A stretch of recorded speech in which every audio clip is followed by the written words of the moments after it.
તો hello guys, હું આવી ગયો તો સવારના મોર્નિંગના ટાઈમે. તો ગાઈઝ હું આવી ગયો તો દુકાને, અને દુકાને જોઉં છું તો જગ અને બોટલું ને એ બધું લઈને આવ્યા હતા કાકા.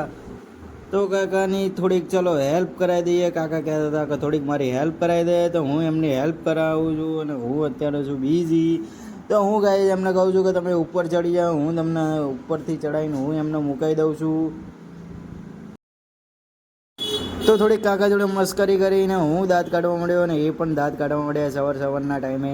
તો કાકાને મેં એમ કીધું કે કાકા, રોજ તમે આટલી બધી બોટલો લઈને આવતા હોય તો તમને સારું લાગે ને મને સારું લાગે. તો તમને મેં એમ કીધું કે તમે ઉપર ચડી જાઓ. તો ગાઈઝ એ ના પાડતા હતા, પણ મેં જબરદસ્તી ચડાવી દીધા, અને બોટલો એ ખુદ મૂકવા માંડ્યા. તો હું નીચેથી એમની હેલ્પ કરાવું છું.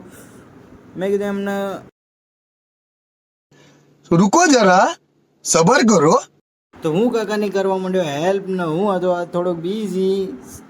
તો સવારનો તમે ગાઈઝ તમે લોકો જોઈ શકો છો, મોર્નિંગનો ટાઈમ છે. તો હું માથે હાથ ફેરવીને કાકા જોડે ફરી એકવાર મસ્તી કરવા માંડ્યો. તો કાકા પણ હસવા માંડ્યા. કાકા કહે કે બોટલ મુકાઈ દે, મને મારે જવું છે.